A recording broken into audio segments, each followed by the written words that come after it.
Hi Capricorn, welcome to your August 2024 reading. It's time to do the second half of the year readings. Let's see how far I get.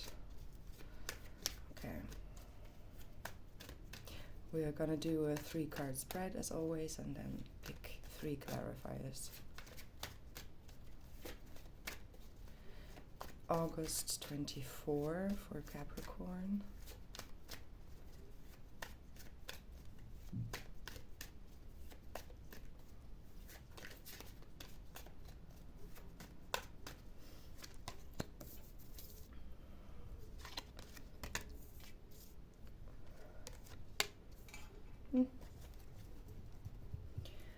Well, it looks not very challenging times.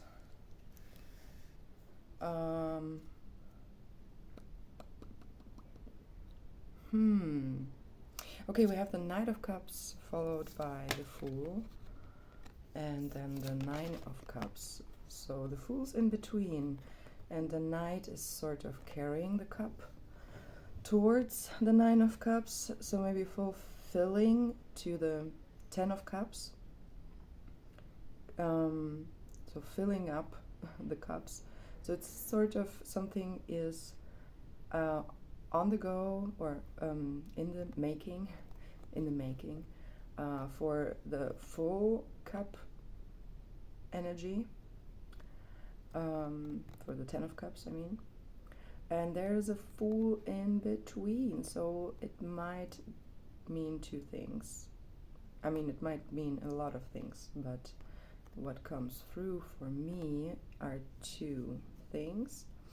And it's either the Fool standing in the way, so a sort of head over heels decision could potentially, break that connection between the Knight of Cups and the 9 of Cups. Or it is actually a very helpful energy, so it kind of bridges those 2. So the Fool represents a sort of very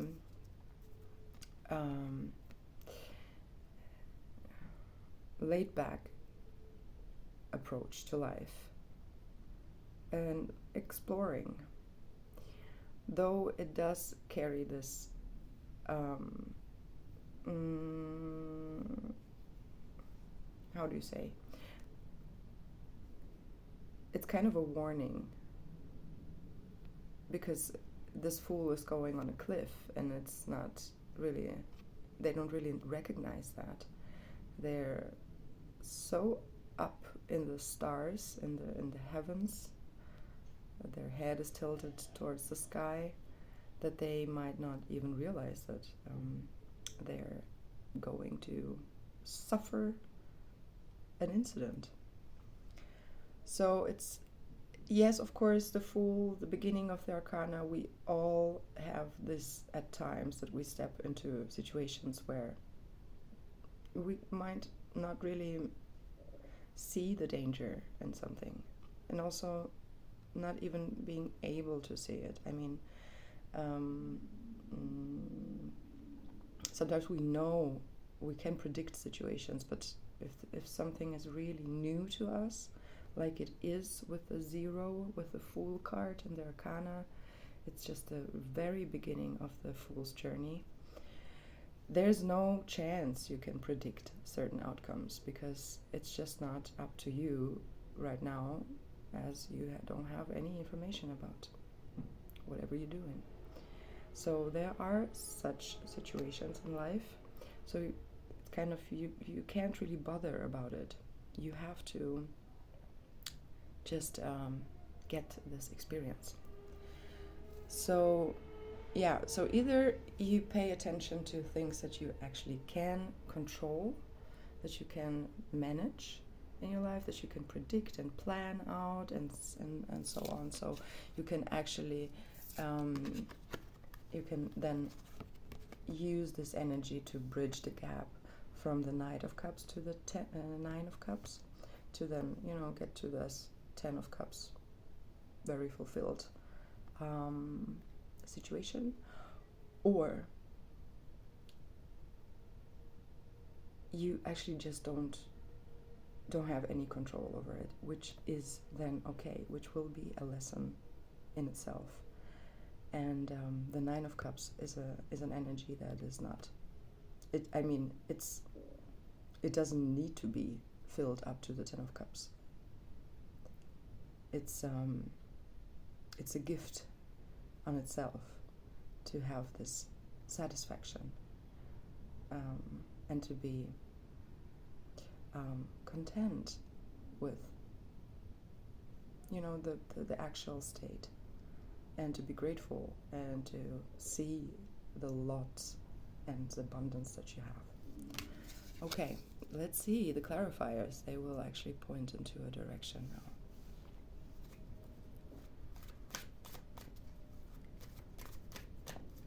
So I think the main message right now is kind of take it easy, relax. Let's see. That might turn.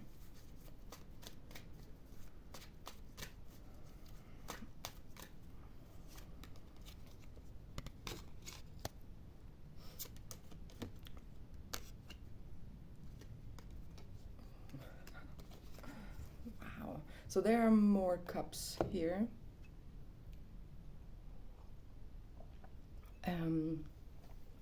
Speaking of water energy, of the flowing, the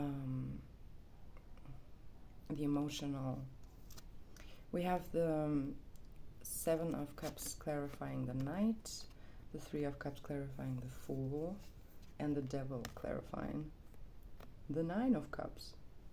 Interesting. Indecision, company, and some control issues. So maybe that's exactly the point. Do not hang on to wanting or needing to come even further and further, kind of not being satisfied with the Nine of Cups, but wanting to get the Ten of Cups, and then getting into a controlling situation. But let's see how they look together with the other ones. The Knight of Cups and the Seven of Cups. So here we have this. It's sort of the Seven of Cups, indecision, or there's so many possibilities, or there's so much in front of you. So kind of you don't even know where to go, or what to choose, or how to oversee them, overlook them, kind of having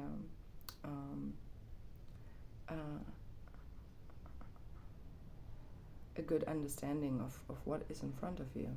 So the Knight of Cups adds to it,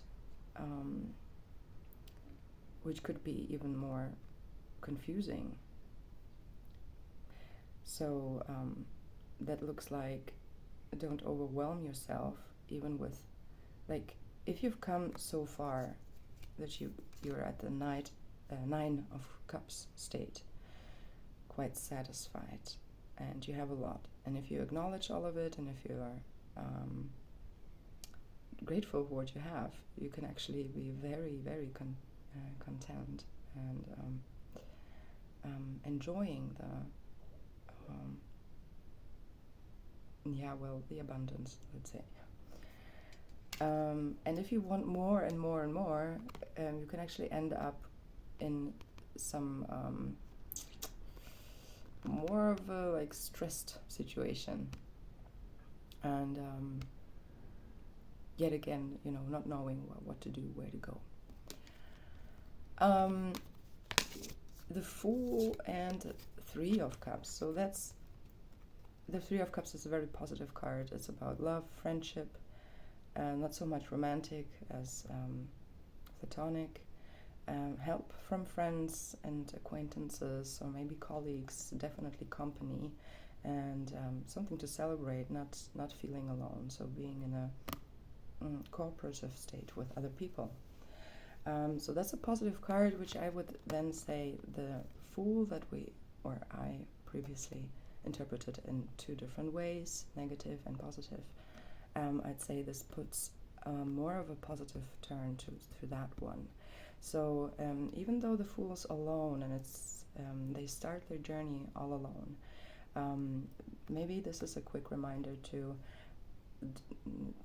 acknowledge that there are more people in your life that you can turn towards and ask for advice, help, or even just having a good time with them. So they could also warn you about the dangers. You can learn from other people. I think this is a very important lesson, that you don't embark on anything all alone in your life. You don't have to. Yes. And then the Devil is, I love the Devil. The Devil is the Capricorn card. It could be in a negative sense about, control issues, like problematic idea of control. But it also could be about this, Saturnian energy of, in terms of like controlling, being in control of your life in general, without, having, like, holding on to being like very toxically attached to successes in life.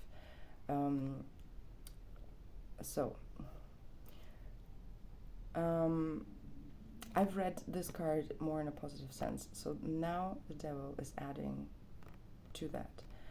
And I believe, or I feel like it's adding this little touch of, you might want too much here and end up in a more of a vicious cycle of not, of not having enough, of feeling this lack, and as if this is not enough itself, the Nine of Cups. So I think this whole reading turned more into don't chase after, more and more and more.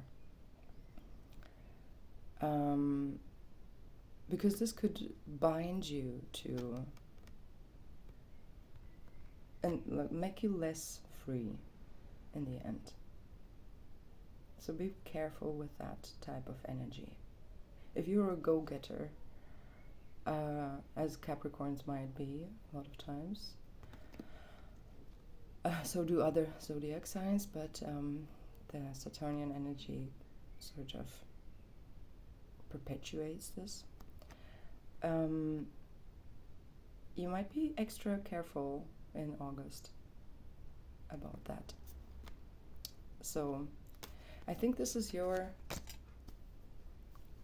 August reading, dear Capricorn. I hope you're well and enjoying life, doing the best of it, and operating with an open heart and love, because that's the only thing that is truly